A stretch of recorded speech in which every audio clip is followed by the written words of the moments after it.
One message can silently change how people value you. Today, 33 dumb email doc chat mistakes that make you look unprofessional. Like replying all to a huge thread and becoming the office villain. Or sending noted when someone asked a real question and needed a decision. Replying all instead of replying to one person. One reply all turned a calm inbox into an overnight fire drill. At Thomson Reuters, a single note hit thousands of icon users. Someone replied all asking to be removed, like it was normal. Then another replied, all saying stop, and it multiplied fast. People in New York, London, and Manila watched alerts explode non-stop. The thread became a global comedy, with furious caps and memes. IT tried filters, but every new reply reopened the floodgates. By morning, coworkers were joking about inboxes melting like servers. One person's tiny mistake became everyone's problem, everywhere, instantly. 2. Replying noted without answering the question. A two-word reply can accidentally become a binding business commitment. In Saskatchewan, a buyer texted a grain contract photo to Chris Actor. Actor Land and Cattle replied with a thumbs up, basically noted. Southwest Terminal treated it like acceptance, and trucks got scheduled. When prices moved, the deal became painful, and lawyers got involved. The case landed in court, and the emoji turned into evidence. The judge compared it to a signature, not casual chat noise. Suddenly, one lazy acknowledgement carried real money and real risk. Everyone learned that noted isn't an answer when terms matter. 3. Hitting send without reading the thread below. A campus email became a self-feeding machine, fueled by impatience. At New York University, a message hit a massive student list. People ignored the earlier replies and smashed send like reflex. Students begged others to stop, but those pleas also replied all. Soon the thread contained jokes, threats, and accidental overshares too. Some wrote from dorms, others from the subway, half awake. Every new notification made more people open it than react. The original point got buried under thousands of identical complaints. Reading 10 lines first would have saved everyone hours of chaos. 4. Forwarding an email with someone's private comments. A confidential note escaped, and Harvard responded with a digital sweep. In 2013, a disciplinary email went to several Harvard resident deans. It said, "Do not forward," which sounds simple and very clear. One dean forwarded anyway, and 2 students saw private details.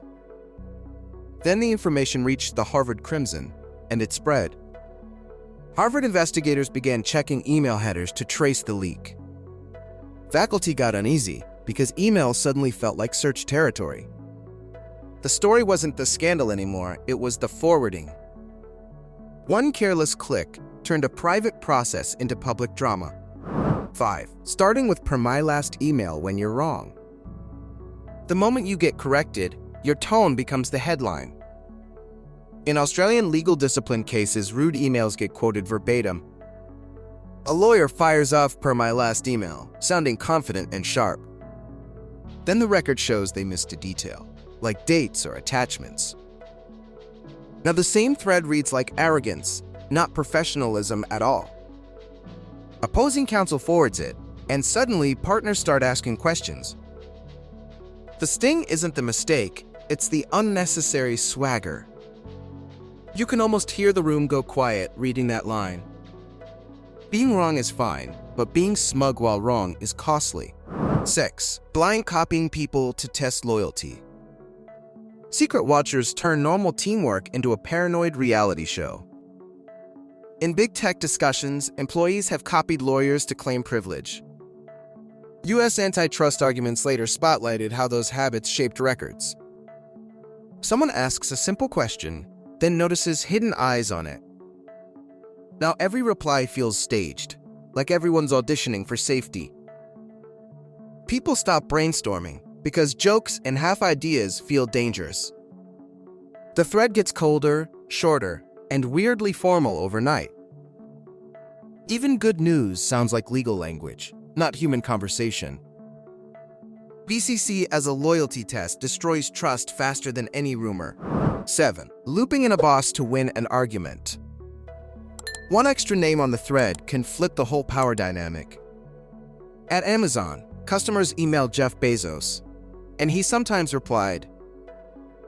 That single character got forwarded to leaders, triggering urgent digging. Teams scrambled to find the problem because the boss was watching. Now imagine you CC your manager just to win a point. The other person stops debating and starts protecting themselves instead. They pull receipts, screenshots, and timestamps, preparing for a trial. The work slows because everyone is writing for an audience. You don't win the argument, you just poison the relationship. 8. Using ASAP for something due next week. Nothing kills urgency faster than turning everything into an emergency. A manager writes ASAP about a report due next Friday afternoon. Teammates in Chicago think tonight, teammates in Dublin think Monday. Someone cancels family plans, while another calmly schedules it later. By Wednesday, everyone is confused, because ASAP meant nothing. The manager follows up, annoyed, and the team feels set up. Now people start ignoring urgency tags, because they're always used. When a real crisis hits, the subject line looks like spam. ASAP should be rare, or it becomes background noise instantly. 9. Writing a novel instead of a 2-line ask. A long email can hide the only sentence that actually matters. At Amazon, leaders write structured memos because clarity is enforced. Most workplaces don't have that discipline. They have rambling threads. Someone writes 8 paragraphs, then buries the request at bottom. The reader skims, misses it, and replies with vague confusion. Now the sender adds another novel, repeating everything even longer. The thread becomes a swamp where decisions drown and die. A simple ask should stand out like a road sign. If it can't fit, it probably isn't clear yet. 10. Sending hi with no question, then waiting. 2 minutes of silence can feel like a tiny hostage situation. That's why sites like NoHello exist for chat etiquette. Someone pings hi on Teams, then disappears into a meeting. The recipient pauses work, waiting, because something might be urgent. 10 minutes later, the question arrives, and momentum is gone. Now, both people have context switched twice for no reason. It's like calling someone, saying hello, then putting them on hold. Good chat starts with the point, not the door knock. Say hi and the question together, and everyone wins time. 11. Dropping a big request at 4:59 p.m. Friday. One late message can steal a weekend without ever saying so. At 4:59 Friday, a manager sends a huge spreadsheet request. The team sees it, and everyone's brain does the same math. If we ignore it, Monday will be painful and blamed on us. If we start it, dinner plans evaporate and kids get disappointed. Someone replies sure, pretending it's fine, while sighing loudly. Then a second message adds quick call, like a final twist. By Saturday, Slack is buzzing, because nobody wants surprises Monday. Timing isn't neutral, it's part of the message itself. 12. Asking for updates when you never set a deadline. A surprise check-in feels less like leadership, more like blame. A project starts with vibes, not dates, because nobody wants conflict. Weeks pass, then a manager asks any update with no context. The team scrambles to guess what done even means today. Someone answers cautiously, and the manager hears it as delay. Now there's tension, even though no timeline was ever agreed. The next update becomes defensive, with excuses and long explanations. A simple deadline would have made the conversation normal and calm. Without one, every update request feels like an ambush. 13. Using urgent in the subject for everything. When every subject screams, nobody hears the real alarm anymore. A sales lead marks every email urgent, even simple meeting notes. Soon the team's inbox filters treat urgent like decoration. One day, a contract issue arrives, and it looks identical. It sits unread because people assume it's another false siren. Then the client calls, angry, and the scramble starts too late. The boss asks why nobody reacted, and everyone points upward. This is alert fatigue, but in email clothing and subject lines. Urgent should mean rare, specific, and immediately actionable, always. 14. Subject lines like quick question with no context. A vague subject is like a label that says stuff only. A client sees quick question and can't predict the topic. Is it invoices, timelines, legal terms, or a broken login? They postpone it because uncertainty makes it harder to start. Hours later, the sender follows up, annoyed by the delay. But the delay came from friction, not laziness or disrespect. Clear subjects act like maps, guiding attention to the right file. Even 5 extra words can save a whole day. Quick question is a time tax you charge others silently. 15. No subject line at all. An empty subject makes your message look like spam instantly. Gmail even warns people before sending a blank subject sometimes. A teammate on mobile sees nothing, so they swipe past. Later, they can't search it because there's no keyword anchor. The thread gets lost under receipts, newsletters, and calendar notices. When the sender asks about it, nobody remembers seeing anything. Now they resend, and duplicates start piling up everywhere. A subject line is basically the folder name for your brain. Skipping it turns simple communication into hide and seek. 16. Changing topics mid-thread without new subject. One thread becomes 3 problems, and nobody knows which one wins. A subject starts as hiring, then suddenly switches to payroll. Someone replies about candidates, while another replies about taxes. Now the thread reads like a group chat with crossed wires. A new person joins late and answers the wrong question entirely. Confusion grows because the old subject line keeps misleading everyone. Soon the team creates parallel chats, duplicating work and decisions. All because nobody started a fresh thread with a clean label. Threads are containers, so don't mix chemicals inside them casually. 17. Starting a new thread for the same topic. A fresh thread can look organized until it erases history. Someone restarts the conversation, copying only 1-sentence summary. The earlier decisions vanish, including who approved what and why. Now teammates ask the same questions again, wasting extra cycles. Someone else finds the old thread and replies there instead. 2 realities form, and both feel correct to different people. The client gets conflicting answers, and trust drops immediately. This is how small miscommunication becomes a full project detour. If it's the same topic, keep one thread alive. 18. Replying in a new thread with no quoted context. A naked reply is like walking into a movie mid-scene. Someone answers yes, do that with 0 quoted context. The recipient stares, wondering which option just got approved today. Was it the budget, the deadline, or the vendor choice? They guess wrong, then act, and the mistake becomes expensive. Now, everyone hunts for the missing earlier message like detectives. Screenshots appear, tabs reopen, and time leaks everywhere quickly. A single copied line would have anchored the whole thing. Context is cheap to include, but costly to recover later. 19. Leaving people on red for days. Silence can turn a simple question into a slow-burning feud. A teammate sees the message, then gets pulled into meetings.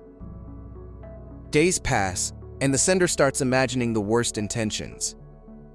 Are they ignored, disliked, or quietly being pushed out? By the time a reply comes, the tone is already tense. Even sorry, busy arrives too late to feel sincere. The project stalls because nobody wants to move without confirmation. A quick acknowledgement would have kept trust intact and calm. Read receipts without replies are gasoline on anxious brains. 20. Responding only thanks to a large group thread. A single thanks can trigger 50 useless notifications instantly. In big distribution lists, one polite reply becomes a tiny avalanche. People in different time zones wake up to meaningless pings. Then others reply, all saying, "Please stop," making it worse.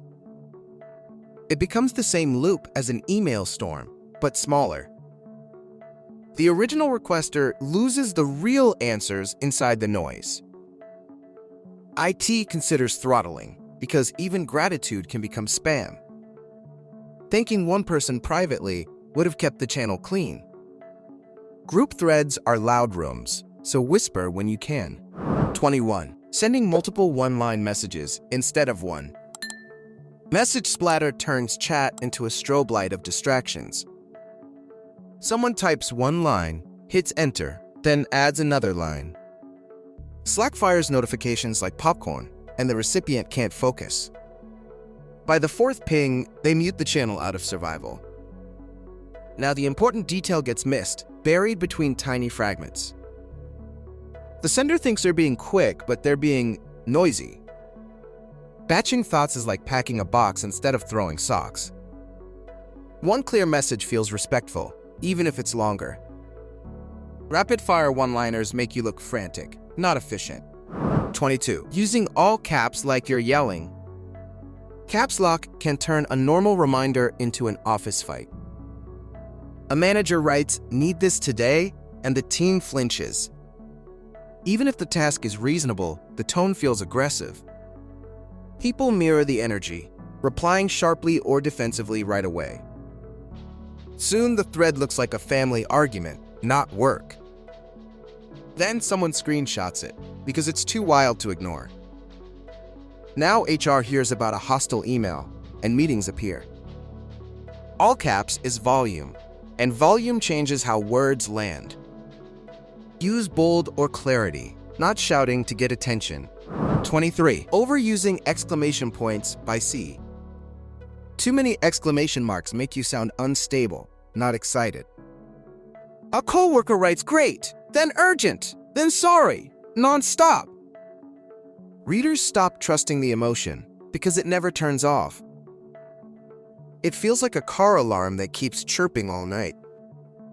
Soon people mute the thread, just to protect their nerves. Then the writer wonders why nobody responds to real urgency. Exclamation inflation makes everything feel fake, like marketing copy. One strong exclamation can land, but 10 turns into noise. Compunctuation makes your serious moments hit much harder later. 24. Passive-aggressive, just following up chains. A follow-up can be polite, until it becomes a weapon. Day 1 is just checking in, which feels normal enough. Day 3 adds circling back, and the temperature rises slightly.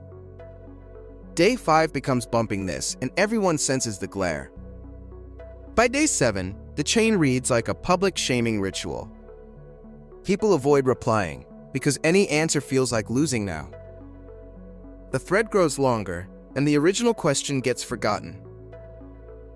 A direct deadline would have prevented the entire slow-motion drama. Passive follow-ups create enemies, not faster replies. 25. Vague any thoughts with no specific ask. An open-ended ping invites procrastination like it's offering candy. Someone drops a paragraph, then asks any thoughts, and disappears. The team doesn't know if you want approval, edits, or ideas. So they wait, because guessing wrong creates extra work later. Hours pass, then you interpret silence as lack of support. But it's not dislike, It's unclear instructions and mental load. A specific ask gives people a clean target to respond. Choose A or B by Thursday gets answers fast. Any thoughts just floats and never lands. 26. Dumping raw notes instead of a clear summary. Raw notes feel like someone dumped puzzle pieces on your desk. A meeting ends, and one person posts an unedited transcript. Names, tangents, and half-sentences fill the page like static. Nobody knows the decision, the owner, or the next step. People scroll, give up, then ask questions that were answered. Now the writer gets annoyed, even though the notes were unreadable. A summary is the map. Notes are the messy terrain. 2 minutes of cleanup can save hours for everyone later. If you share notes, also share the storyline and decisions. 27. Attaching a file with no explanation. A naked attachment feels like a mystery box nobody asked for. Someone sends C attached without saying what the file is, right? So, is it final, draft, confidential, or the wrong version entirely? The recipient hesitates because opening it might waste precious time. They reply asking basic questions, and the thread grows again. Worse, someone forwards it, not realizing it contains private data. That's how small mistakes turn into accidental leaks fast. One sentence of context would have prevented all that hesitation. Files need labels, just like packages need addresses. 28. Forgetting the attachment after saying attached. That empty promise is so common Gmail built a detector. Google added a forgotten attachment feature after countless oops moments. You write attached, hit send, and feel done and proud. Then the reply arrives, I don't see anything attached. Your credibility drops, even if the mistake is harmless. Now you resend, and the second email clutters the thread. Sometimes you attach the wrong file, rushing to fix it. A simple pause before send beats an apology after send. Your tools can help, but your habits matter more. 29. Sharing the wrong screen or wrong link. One wrong share can turn a normal call into instant legend. In Texas, lawyer Rod Ponton appeared as a cat on Zoom. He couldn't remove the filter, and the judge watched patiently. The clip spread everywhere because the mistake was painfully relatable. Now imagine sharing your desktop with private tabs open beside work. One click, and your professionalism evaporates in real time. People remember the slip longer than they remember your presentation. Screen share is stage time, so treat it like a spotlight. Check twice before you share once, every single meeting. 30. Posting a screenshot instead of copyable text.